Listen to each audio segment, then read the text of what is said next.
स्वागत आहे तुमचं यश आराध्य यूट्यूब चॅनलमध्ये।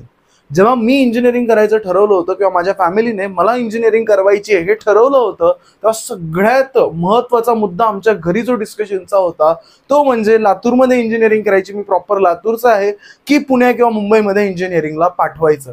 हा सगळ्यात मोठा मी म्हणेन गाजलेला मुद्दा होता आणि हा मला माहिती आहे प्रत्येक तुमच्या घरांमध्ये डिस्कशन चालू असणार आहे की इंजिनिअरिंगला खरंच पुण्याला जाण्याची गरज आहे का, मुंबईला जाण्याची गरज आहे का, आपलं घर सोडण्याची गरज आहे का, आणि आपण यावर कसं कॉन्क्लुजन काढलं पाहिजे हे सगळं सोल्युशन मी आजच्या व्हिडिओमध्ये तुम्हाला देणार आहे। तुम्ही पण जर इंजिनिअरिंगमध्ये ॲडमिशन यावर्षी करणार असाल आणि अजूनपर्यंत या चॅनलला सबस्क्राईब केलेलं नसेल किंवा चॅनलवर नवीन असाल, चॅनलला सबस्क्राईब करायला विसरू नका, कारण इंजिनिअरिंग ॲडमिशन रिलेटेड सर्व काउन्सिलिंग अपडेट्स तुम्हाला या सर्वच्या सर्व गोष्टी या चॅनलवर भेटत राहणार आहेतच। ज्या मुलांनी अजूनपर्यंत आपल्या पर्सनल काउन्सिलिंगमध्ये एनरोल केलेलं नाहीये, ज्यांना बेस्ट कॉलेज तुमच्या मार्क्सवर मिळवायचं आहे, त्यांनी नक्कीच आपल्या पर्सनल काउन्सिलिंगची माहिती घ्या। यावर एक व्हिडिओ मी ऑलरेडी पोस्ट केलेला आहे, तोही मी डिस्क्रिप्शनमध्ये देईन। ज्यांनी एनरोल अजूनही केलेलं नाही आहे त्यांच्यासाठी अजून सारथी आपलं ओपन आहे, सारथी प्लसचे आपले ॲडमिशन्स किंवा सीट्स या फुल झालेल्या आहेत, पण सारथीच्या अजून ओपन आहेत, तुम्ही त्याच्यामध्ये नक्कीच एनरोल करू शकता। जेव्हा मी इंजिनिअरिंग करायचं ठरवलं, माझ्या एज प्रमाणे, मॅच्युरिटी प्रमाणे माझं असं काही पर्सनल ओपिनियन नव्हतं, पण माझ्या पप्पांचं ओपिनियन खूप क्लिअर होतं की मला लातूरमध्येच ठेवायचं आहे, त्यांना बिडवेमध्ये मला ठेवायचं होतं। ऑब्वियस गोष्टी होत्या की बाबा लांब नको पाठवायला, कशासाठी लांब जायचं, आपल्याकडे इंजिनिअरिंग कॉलेजेस आहेत आणि शेवटी बेसिकली सगळ्या गोष्टी होणारच आहेत, हे सगळं त्यांचं ओपिनियन होतं। पण मला काय वाटतं की माझं पर्सनल ओपिनियन, मी इंजिनिअरिंग पुण्यामध्ये केली, मग मला वाटतं की आज माझं एक ओपिनियन थोडंसं बदलतंय आणि या गोष्टींकडे तुम्ही सुद्धा कसं बघितलं पाहिजे मी तुम्हाला सांगतो। लक्षात घ्या, इंजिनिअरिंग पुणे किंवा मुंबईमध्ये करण्याचे बरेचसे फायदे आहेत। काय फायदे आहेत, सगळ्यात पहिले बेसिक गोष्ट समजून घेऊया।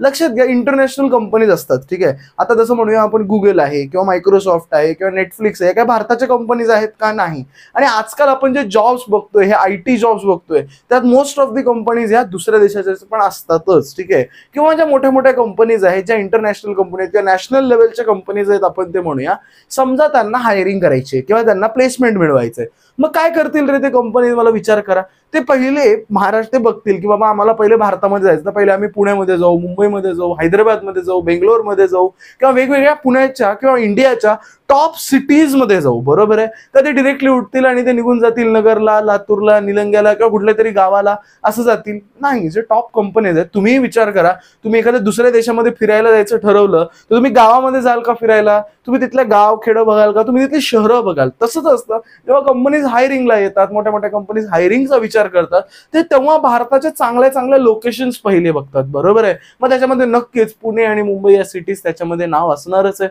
मग जेव्हा ते पुणे आणि मुंबईमध्ये येतात तेव्हा ते काय विचार करतात की पहिले उठलं की सगळ्यात लोएस्ट कॉलेजला ते जातील का? नाही। ऑफकोर्स सगळ्यात पहिले कंपनी COEP मध्ये जाईल, त्यानंतर PICT मध्ये जाईल, त्यानंतर खाली खाली खाली खाली खाली जोपर्यंत त्यांच्या जी काही रिक्वायरमेंट आहे ती फुल होत नाही तोपर्यंत काय ती खाली खाली जात जाते।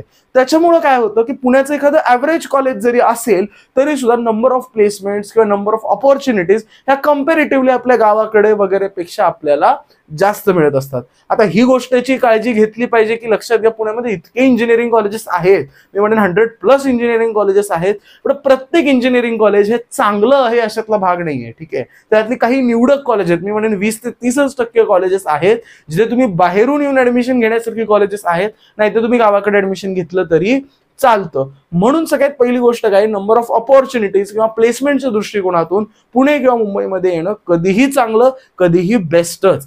दुसरी गोष्ट लक्षात घ्या, एक इंजिनिअरिंग कॉलेज किंवा एक पुणे किंवा मुंबईमधलं इंजिनिअरिंग कॉलेज फक्त तुम्हाला प्लेसमेंट देत अशातला भाग नसतं, ते तुम्हाला स्वप्न पण देत असतं। पालकांना लक्षात येईल मी काय सांगतोय, लक्षात घ्या, जर तुम्ही आज हा व्हिडिओ बघताय, तुम्ही जर काहीतरी अभ्यासाचं कन्झ्युम करताय तर तुमचे विचार तसे होतात। मी तुम्हाला काही इंजिनिअरिंग रिलेटेड माहिती दिली, तुम्ही तुमच्या घरच्यांसोबत डिस्कस कराल, मित्रांसोबत डिस्कस कराल आणि तुमच्या डोक्यामध्ये दिवसभर याच गोष्टी कंपाईल होत राहतील। याच्या जागी तुम्ही एखादं युट्यूबवर पिक्चर बघत बसला असता तर तुम्ही पिक्चरची माहिती घेतली असती। म्हणजे याचा अर्थ काय, आपल्या अवतीभोवती ज्या गोष्टी असतात त्या माणूस घडवतात किंवा त्या गोष्टीमुळे आपण पुढे जात असतो। जेव्हा तुम्ही पुण्यामध्ये येता तेव्हा काय होतं, एक तर तुमची ही सिटीची जी भीती असते ती संपून जाते। आता एक लक्षात घ्या, एखादा मुलगा आहे, त्यांच्या खेडेगावामध्ये किंवा गावामध्ये एखादी कंपनी प्लेसमेंटला आली सुद्धा तरी त्यांच्या मनात एक भीती असते की अरे ही लोक पुण्यावरून आली आहेत, हे इंग्लिश जोरात बोलतील, हे माझं कपडे हे जज करतील, माझ्या चेहऱ्याकडे माझ्या बघण्याकडे जज करतील. पण हेच जर तो मुलगा पुण्यामध्ये राहिलेला आहे तर त्याला एक माहिती असतं की नाही पुण्याची लोक असली तरी काय झालं, मी 3-4 वर्ष पुण्यामध्ये राहिलोय, तो त्या पॉझिटिव्ह वेने त्याला विचार करत असतो. ठीक आहे, त्यामुळे ती एक जी सिटीची भीती असते ती मनातून निघून जाते. त्याच्यामुळे काय होतं की तुम्हाला ते एक स्वप्न पण द्यायला सुरू करत असतं ते इंजिनिअरिंग कॉलेज. मी म्हणेन की एखादं तुम्हाला साधं कॉलेज मिळतंय, कमी पर्सेंटाईल आहेत, भेटणार नाही प्लेसमेंट, ठीक आहे, मी म्हणणार नाही की ते एकदम टॉपच कॉलेज मिळावं तुम्हाला, नाही, एखादं ॲव्हरेज कॉलेज मिळेल, डिसेंट कॉलेज मिळेल, नसेलही तिथं कमी प्रमाणात प्लेसमेंट असेल, पण ते कॉलेज प्लेसमेंट सोबत तुम्हाला काही स्वप्न सुद्धा देत असतं. ती स्वप्न कशी असतात लक्षात घ्या. एखादा तुमचा सिनियर आहे, त्याला 15 लाखाचं पॅकेज लागलं, तुम्ही 15 लाखाचं नाही ऍटलिस्ट 8 लाखाचं तर स्वप्न बघाल, मुलं 8 लाखाची तर स्वप्न बघतील. एखादा तुमचा सिनियर आहे, तो US मध्ये गेला किंवा तो दुसऱ्या कोणत्या चांगल्या कंपनीत लागला तर तुम्ही पण विचार कराल ना, अरे मी कसं काय US ला जाऊ. सो ही जी स्वप्न असतात ना ही महत्वाची असतात आणि ही स्वप्नच तुम्हाला पुश करतात किंवा तुम्हाला पुढे ढकलत असतात. त्यामुळे लक्षात घ्या, प्लेसमेंट मिळवायची आहे का मिळवायची, इंजिनिअरिंग करायची आहे का करायची आहे, पण ती कुठून करायची आणि का पुणे मुंबईमधून करायची ही गोष्ट समजून घ्या. प्लेसमेंटसाठी ठीक आहे करायची, प्लेसमेंट तर ऑफकोर्स मिळणार, पण महत्वाची गोष्ट काय, तुमच्या जेव्हा पुण्यामध्ये तुम्ही येता तुमची एकतर सिटीची भीती मरून जाते, प्लस तुम्हाला काही अमेझिंग स्वप्न मिळतात जे की तुम्ही इकडे आपण गावाकडे ऐकलेली सुद्धा नसतात. आता एक छोटंसं उदाहरण मी तुम्हाला सांगतो. माझी आजी किंवा माझे ग्रँड पॅरेंट्स मध्ये सध्या पुण्यामध्ये आले होते. आम्ही एका मॉलमध्ये त्यांना घेऊन गेलो होतो. ओके, ते आता उभारून थकले, आम्ही शॉपिंग वगैरे करत होतो त्याच्यामुळे ते थकले आणि गावाकडे तुम्हाला माहिती डायरेक्ट खाली बसायची सवय असते, तर लगेच माझी आजी खाली बसली. तिथं हे माहित नाही की हे मॉल आहे इथे काय असं खाली बसावं वगैरे नाही, पण ती का खाली बसली, कारण तिच्यासाठी गावाकडे हे असंच असतं की कुठे खुर्ची वगैरे बघायचं नाही, जिथे जागा भेटली तिथे बसून जायचं. पण आता हेच जर ती आजी, समजा माझी आजी ती एक 15 दिवस पुण्यामध्ये राहिली असती किंवा तिचं आयुष्य 1-2-4 वर्ष पुण्यामध्ये गेले असते तर मी ऑफकोर्स तुम्हाला सांगतो ती खाली बसली नसती, ती कुठेतरी खुर्ची वगैरे बघून बसली असती. मग हा काय होतो, हा जो इफेक्ट असतो हा कशाचा असतो, आपण जिथे राहतो त्याचा असतो. आता ती माझी आजी, तिचं साधेपण आहे ते सगळं मला माहिती आहे, ठीक आहे, मी ते कमेंट आउट करत नाही, मला समजून काय सांगायचं लक्षात घ्या. आपण जिथे राहतो, आता मी पुण्यामध्ये राहतो तर मला माहिती आहे मॉलमध्ये कसं वागायचं, तसं जेव्हा तुम्ही पुण्यामध्ये राहता तुम्हाला माहिती आहे कंपन्यांना काय बोलायचं, कोणत्या पद्धतीने बोलायचं, तुमचे कपडे कसे असले पाहिजेत, तुमचे स्वप्न कशी असली पाहिजेत, या गोष्टी बाळांनो बदलत असतात आणि या तुम्हाला नक्की मदत करत असतात. मी नक्की सांगेन की मी जर इंजिनिअरिंग मी लातूरमधून केली असती तर मी युट्यूब चॅनल उघडण्याचं धाडस कधीही केलं नसतं आणि माझ्यात तेवढं धाडस आलंही नसतं, कारण मला ही भीती वाटली असती मनामध्ये की अरे मी काहीतरी वेगळं करतोय. पण मी पुण्यामध्ये आलो, मला चांगला जॉबही मिळाला, मी आज एका IT कंपनीमध्ये कामही करतो आणि सोबत हे जेव्हा करतो तेव्हा मला हे नक्की जाणवतं की मी पुण्यामध्ये इंजिनिअरिंग केल्यामुळे, माझ्या आजूबाजूचे मित्र परिवार चांगला असल्यामुळे आणि मला चांगलं कॉलेज वगैरे सगळ्या गोष्टी मिळाल्यामुळे मला हा आज एक कॉन्फिडन्स आलाय की मी युट्यूब व्हिडिओ बनवू शकतो. सो ह्या ज्या गोष्टी असतात ह्या जास्त महत्वाच्या असतात. लॉंग टर्म मध्ये प्रत्येकाला प्लेसमेंट मिळणार आहे, तुम्हाला प्रत्येकाला नोकरी मिळणार आहे. आज कमी पर्सेंटाईल असू द्या, जास्त पर्सेंटाईल असू द्या, जास्त पर्सेंटाईलच्या मुलाला 60,000ची नोकरी मिळेल, तुम्हाला 30,000ची मिळेल, ठीक आहे, पण नोकरी प्रत्येकाला मिळणार आहे.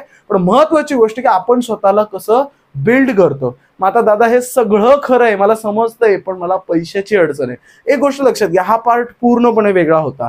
गोष्टी बाळांनो लक्षात घ्या की कशाचंही सोंग करता येतं पण पैशाचं सोंग कधी करता येत नसतं, कारण जर तुम्ही पुण्यात येताय तर नक्कीच तुम्हाला खर्चही तुमचा वाढणार आहे. तर मी या बाबतीत ज्यांच्याकडे थोडीशी पैशाची अडचण आहे त्यांना मी काय सजेस्ट करेन, लक्षात घ्या, पॉसिबल असेल तर नक्की पुणे मुंबईमध्ये या, इकडे शिका, इकडचं कल्चर घ्या, इकडची स्वप्न घ्या, इकडे येऊन बिघडू नका, इकडे या, इकडची कल्चर घ्या, इकडचं स्वप्न घ्या आणि छान तुम्ही स्वप्न बघून एखादं छानशी कंपनी, छानचं जे काही पुढे तुम्हाला करिअरमध्ये करायचंय ते करा. पण समजा पैशाची अडचण असेल तर काय, एक गोष्ट लक्षात घ्या, तिकडूनही आपण हे अचीव्ह करू शकणार आहेत. त्यामुळे पालकांना डिस्टर्ब करण्यात पॉईंट नाहीये की माझ्याकडे पैसे नसतील तरी मला तिकडे पाठवा, कर्ज घेऊन पाठवा, असं नाही. जर तुम्हाला 98+ पर्सेंटाईल आहेत, पालकांना मी सांगेन 97+ पर्सेंटाईल आहेत, महाराष्ट्रातलं, पुण्यातलं, मुंबईतलं टॉप 5 कॉलेज मिळत असेल, तुम्ही हट्ट करू नका की या मुलांना आपण इकडेच टाकू. मी सजेस्ट करेन, जर तुम्हाला COEP, PICT, VJTI, Sardar Patel, Cummins, Walchand अशी कॉलेज मिळत असतील तर यांना पुणे मुंबईमध्ये पाठवा. वेळ पडली प्रसंगी लोन काढा, पण तुम्ही यांना पाठवा. मी 100% सांगतो 4 वर्षानंतर ही मुलं 1 वर्षामध्ये तुमचं सगळं कर्ज फेडतील, कारण ही कॉलेजेस इतकी चांगली आहेत की या मुलांना प्लेसमेंट हमखास चांगली मिळते आणि या मुलांचं करिअर सेट होतं. म्हणून जर तुम्हाला 97+ पर्सेंटाईल आले असतील आणि जरी थोडी पैशाची अडचण असेल, मला माहिती आहे बोलणं सोपं आहे, करणं खूप अवघड आहे, पण जरी असेल तर मी पालकांना विनंती करेन लोनचं बघा, काही आपण काहीतरी जुळवाजुळव करूया, पण या मुलांना पाठवूया. कारण काय होतं, हे पुण्यामध्ये येतात, चांगल्या कॉलेजमध्ये प्लेसमेंट मिळते आणि या मुलांचं करिअर बदलतं, आयुष्य बदलतं.